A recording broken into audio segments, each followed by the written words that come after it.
வணக்கம். புதுக்குறள் ராமமூர்த்தி ஆகிய நான் சில புதுக்குறள்களை இயற்றியுள்ளேன்.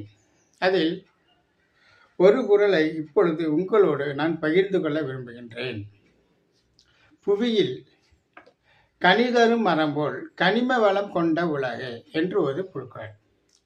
புவியில் கனிதரும் மரம் போல் கனிம வளம் கொண்ட உலகு என்று ஒரு புதுக்குறள். இதனுடைய விளக்கம் என்ன என்று நாம் இப்பொழுது பார்ப்போம். இந்த பூமியில் கனிதரும் மரங்களும் மற்றும் இதர கனிம வளங்களும் புவிப்பரப்பில் நமக்கு கிடைக்கப்பெறுகிறது. அதாவது பெட்ரோல் மற்றும் தங்கம் போன்ற அனைத்து பொருட்களும் நமக்கு கிடைக்கப்பெறுகிறது. இதனை அனைத்து நாட்டு மக்களும் பகிர்ந்து வாழ்வதற்காகத்தான் இறைவன் படைத்துள்ளார் என்பதை ஆட்சியாளர்கள் புரிந்து கொள்ள வேண்டும் என்பதை பற்றி இந்த குறளை நான் இயற்றியுள்ளேன். இது எப்படி என்பதை பற்றி தான் இப்போது சிறிய விளக்கம் ஒன்றை அளிக்க விரும்புகின்றேன்.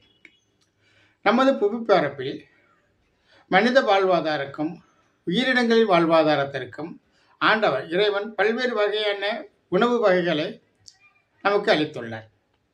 அதனை எல்லாம் உண்டு அனைத்து ஜீவராசிகளும் வாழ்கின்றன. அதேபோல் ஒரு பகுதியில் எல்லாம் கிடைப்பது இல்லை.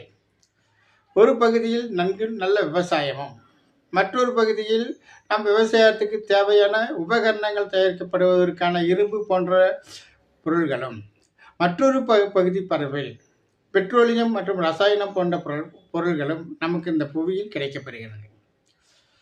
இப்போ பெட்ரோல் ஒரு பகுதியில் அதிகமாக கிடைக்கப்பெறுகிறது, அரபு நாடுகளில் கிடைக்கப்பெறுகிறது.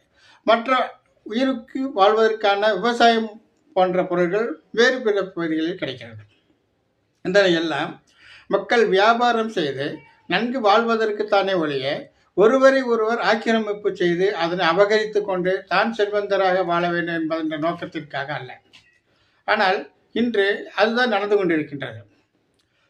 அந்த பகுதியில் அவர்கள் விவசாயம் செய்வதற்கு முடியாத ஒரு பொருளாக அமையிருக்கிறது பூமி. அப்படி இருக்கின்ற பொழுது அவர்களுடைய வாழ்வாதாரம் முழுவதும் பிற நாட்டு மக்களை நம்பியுள்ளார்கள். அப்போது பிற நாட்டு மக்கள் தேவைகளை பெற்றுக் கொள்வதற்கு தேவையான இந்த பெட்ரோலியம் மற்றும் இதர கனிம வளங்கள் மற்ற பகுதி மக்களுக்கு கிடைப்பதற்கு தேவையாக உள்ளது. ஆக இதனை ஆட்சியாளர்கள் புரிந்து கொண்டு சுமூகமான நடவடிக்கைகள் மூலம் மக்கள் அனைவருக்கும் பயன்படும் வகையில் திட்டங்களை வகுத்து அதன்படி செயலாற்ற வேண்டும் என்பதனை கூறி வலியுறுத்தி தான் இந்த குறளை இயற்றியுள்ளேன். நன்றி, வணக்கம்.